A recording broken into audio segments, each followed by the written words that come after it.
Another thing that I always come to my mind is a kind of dilemma and paradigm in my mind. For example, people sometimes come to me, Humberto, you should go and do genetically modify bees then, because then we can eliminate those pesticides if you can control the bees like that. And I don't have a straight answer for that. Yeah. What's best? We go GMO bees to avoid pesticides exposure, or you know what I'm saying? And but the other side, I mean, I think that would be a bee that could. I don't know what to do. I don't know what's right or wrong. I'm bringing the question. I don't like that because I don't think. I mean, it would be one route to reducing the parent problems bees are having, but I'm not sure that would really solve the issue because there's so many different pesticides that are in use out there, particularly insecticides, so they would have to be resistant to all these different things. Well, let's get a sharp example here, like we get a Varroa resistant genetically modified bee. Well, now Varroa resistance is a different story, I think. I mean, then we eliminate all miticide, in-hive miticides that might combine with all kind of things in the environment, things like that. I'm trying to make decisions here. What to do? what's the best thing to do? And I have no idea. I'm not sure what direction should I go. I mean, genetically modified to be resistant to Varroa would be very attractive for. I mean, I hate Varroa mites, and I mean, trying to find new ways to kill them, but if the bees themselves could do that, I mean, I guess people have been working on breeding for that for a long time now, and I like the idea of breeding. Success, honestly. It's more logistic, I guess, than control the drones and have people really jumping in to make it happen. And I think that's the problem with the genetically modified bee is that it's going to have all the same problems in getting it out there that we have with Russian bees, say. It's true. Yeah. Yeah. I mean, it's when any genetic stock can end up with the same problem. Yes. It's a matter of distribution and because bee mating and bee breeding is such a. Yeah. Should be local programs. They need to be local. People control locally with the environment where they're in, and it is a big problem. I don't know what to do. But I mean, I think that people will come around eventually to. I think we're going to see a lot more things that are genetically modified over the next decade, probably, to solve a lot of the problems that we're having. So, like, I know they're working on genetically modified citrus to be resistant to greening. Yeah. And I mean, that would be it's a little creepy, but you know, it would mean they wouldn't have to use insecticides in citrus anymore. Yeah. Which, I mean, from a beekeeper's perspective, would be fantastic. I see a beneficial there, but at the same time... I mean, I live in Ohio. Like, 50% of the land area in Ohio is already planted in genetically modified crops. You know, the corn and the soybeans are all genetically modified. And we're... Yeah, food security, food safety, I have no problem with that. And sometimes I feel that it's hard to educate people about that. And people that just don't accept it all without any justification for that. And I feel that it's my job too to try to make these people feel better about things that are gonna come sometimes, and we have no control about it. So Reed, last time I saw you was at the American Beekeeping Federation meeting. Yes, I was. I gave a presentation there. I saw a fantastic presentation there. I was wondering if you could give us just a little highlights of those. There were some results. Yeah, let me just get my slide deck open here. Can you see that? Yes, I can. Yeah, so a lot of the work that we've been doing recently is really focused on almonds because I think so many bees in the country go to almonds, and beekeepers were reporting problems related to exposure to what they thought was exposure to pesticides in almonds, queen failure or queen larval death, really, not queen failure in whole colonies, though that could be another issue. And brood failing to emerge, as well as adult bees just dying from exposure to something. So this is where we really drilled down and tried to figure out what was going on. And oh yeah, I always just have to put this slide up because I feel obligated. This is what you were talking about earlier, Umberto, in crystallized into the despair of interactions. Yes. Wow. Yeah, I mean, this is the reason we haven't solved it, is because it's just so complicated. Everything's overlapping and influencing everything else, and why do we even try? So I'm just trying to answer this question. I'm not trying to answer all that. All right, let's eliminate a bunch of variables. Let's try this one. We're just going to focus on one thing and try to get a clear answer for that one thing if we can. What do you got? So I want to make the point, there's a lot of insecticides out there. And we were talking about the diversity, and I think this is really a nice illustration of the diversity. This is the Insecticide Resistance Action Committee's poster, and they have every different insecticide active ingredient on here. Actually, this isn't even all of them. There's some of them that they abridge. Each one of those little hexagons is a different active ingredient. Mm-hmm. And I guess this is just to kind of wallow in the complexity and the challenges there are in getting our hands around all these different things. It's challenging. I did just want to go straight forward here to the pesticide, how we pick which pesticides to work on in almonds, because I think this is a really interesting story. I think this is an area beekeepers could push on in other states. Mm-hmm. And that's to get publicly available data about the pesticides that are applied in their state. And California is really the leader on this. They have every agricultural pesticide application made in the state of California is publicly available. Now, there is a 2-year delay on that public availability, but we can go in here and see every pesticide application made to almonds during bloom for 2016. Let me see if I understand this. They need to schedule that in advance so people can prevent things, or? Oh no, this isn't a schedule. This is when they make an application, they have to record it. Okay. And in every state, they record their pesticide applications. You know, they write it down on a piece of paper. You know, how many gallons of whatever it was they used on what acreage, and then that goes in a binder somewhere in an office. And it just sits there. But in California, they actually aggregate all of those pesticide application reports and put it in this database that anyone can go and look at. So it's not exactly as a warning system, it's extremely poor. But I think as documenting exactly what's being used in different crops at different times of year, it is superb, because we have actual data on what bees are exposed to.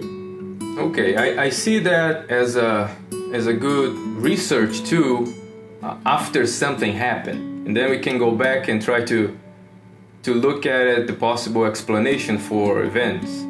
Well, unfortunately, I mean, there is a long delay from when the pesticide goes on to when you can download the data, and that delay is about 2 years. 2 years? Yeah. So it's not, I guess it's better from a research perspective than as kind of being able to point fingers at people. Well, and it's very difficult to figure out which parcel of land actually got which application.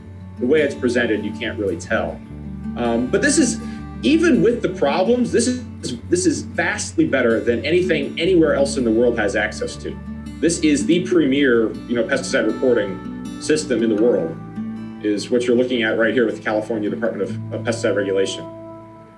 And so what I did was I went in there and I downloaded all of the pesticide applications made to almonds during, the blooming period, which I'm defining as February 15th to March 15th. And these are huge files because there's obviously lots of almonds and lots of pesticide applications going on. And I made this summary stacked bar plot here. And this is the fungicides applied during almond bloom. And on the y-axis over here, we have the thousands of acres treated during the blooming period, which is up, up to about over 1 million acres were treated in 2014 here. Which is, essentially every acre of almonds receives at least one fungicide spray. Maybe a handful receive two, which is consistent with what we know from talking to almond growers. That's pretty much how it goes. And we can also look at the insecticides applied during bloom. And I think this was really illuminating. Honestly, people didn't understand the prevalence of insecticide use in almonds until I put together these charts. It was, because people thought that insecticide use was quite rare, but you can see that in 2014, it was almost about 180,000 acres received an insecticide application during bloom. I'm surprised they never did that before. The data was sitting there. Anyone could have gone and looked at it. But it's not an easy to use format. I guess that's the downside to that system. But it's there. So and it's better than we've gotten any other place. So I saw a pattern increasing. It's that because almond are growing, the amount of almond growth is getting bigger. That's why they're getting. Well, that's certainly probably part of it. I think it was also there was some aggressive marketing into adding insecticides into the tank mix with the fungicide that's going to go on every spring regardless. My question is more almond to spray on, or it's more pesticide used in the same amount of almonds? That'll be my question. Well, I think it's more pesticide used in the same. It's only maybe 15 to 20% of the acreage is receiving an insecticide application. So it's not. It's significant, but it's not pervasive. It's not like you can't grow almonds unless you have an insecticide application during this period, because 80% of growers don't do it. I think a lot of this was driven by people, just wanting to get ahead of these pests and seeing a tank mix during bloom as an easy way to, do one more insecticide application to knock down the insect pests they have there. And according to the label on all these products, these are all considered bee safe. They don't have cautionary language on the labels. So they didn't have any reason to think that there was going to be a problem. Though as my research, which I'll show you here in just a minute, shows that may not necessarily be the case. So that's why when everything tested isolated, it's one story. When things get together, it's a different story. And I think that's part of the problem here. So many of these products all of these products were tested under the older system of testing, when essentially you just had to do an adult bee toxicity test over 48 hours. And if the adult bees lived, then there was the assumption that there was no problem for bees with that particular product. And for one of these products, this dimolin, that's really kind of a ridiculous test, because dimolin, or diflubenzuron here, is it's toxic to developing larvae, or developing insects, to larvae. It's not toxic to adult insects. And so that test on adult bees was really kind of inappropriate. Oh, I see. That's misleading. Yeah, but at the time, this was first registered back in the early 1980s. And so the testing that was done back then, apparently they didn't have a good way to test larvae, because the method that we use to do that is new, actually. So they just assumed it was going to be okay. Yeah, it's just like viruses. There is a window. We never know when the window of susceptibility it is.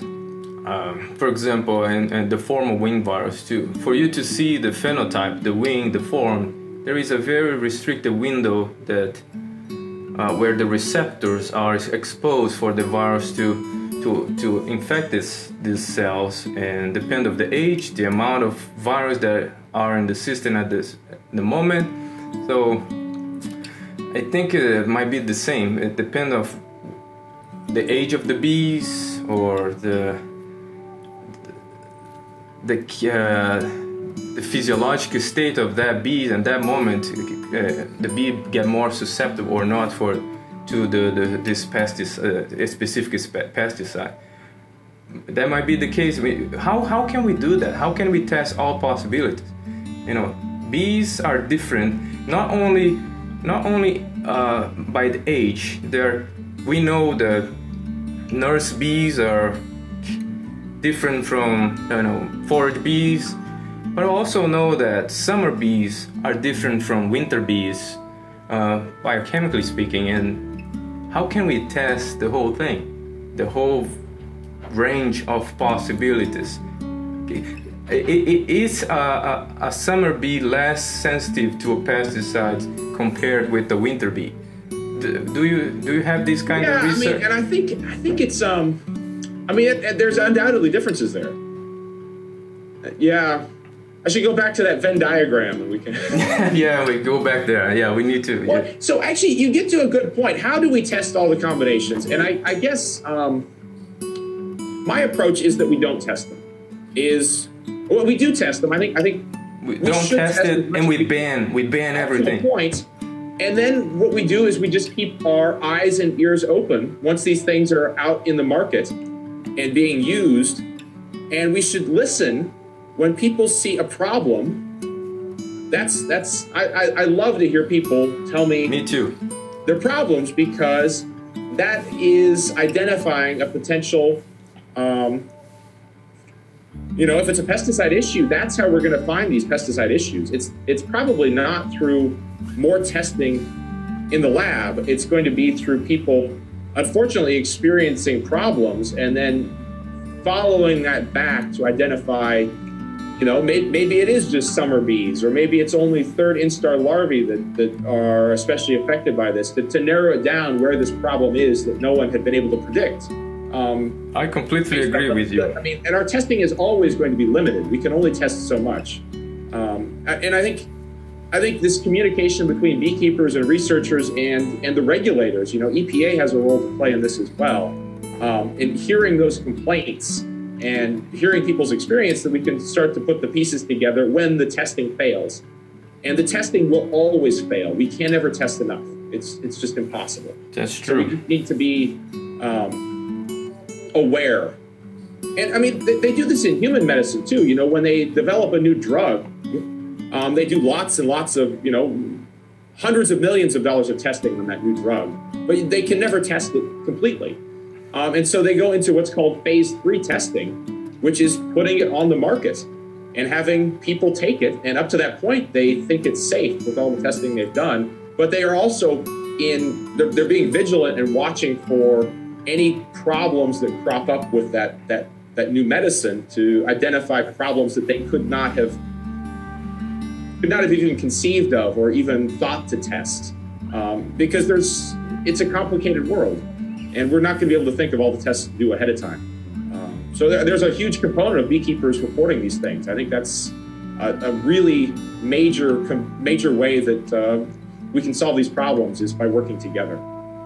I agree with you. What that was one of the reasons why I start the channel, the YouTube channel too, so beekeepers can put the comments there anonymously, so they can say whatever they want, and that's my job now, to hear these people. I visit them, I hear a lot of stories, and I read all those comments that people give it to the channel or write to me in the email list that we got. And that really helps, and I really encourage everybody at home watching this now. If you see an event, just put a comment there. We're gonna be watching these things. If you feel that a lot of the same comment start to pop up, that's a signal to us to try to do something about that specific case. That's the power of internet, I guess, and we should use that. I mean, that's been my philosophy with all the research I've done, is I like to have it rooted in a real problem. that someone has experienced. And that's kind of grounds the research. So I'm looking at something that will solve a problem for somebody in some application scenario. I don't like to work on things where nobody's reported a problem yet. Yeah, I have that similar philosophy. I like to, that's why I enjoy this position where they open this position to be applied. I get out of the bench in basic virology and, you know, that kind of honeybee virology thing, and I felt that I can be more useful, I guess. But it's a hard job. I'm tired too. There is some beekeepers that really cry to me and really broke my heart, you know, to hear all the stories, and that's the tough part of this job, because I kind of care. I came from a family of beekeepers. My father is a beekeeper, so I understand that the feeling and the struggle. But let's keep moving.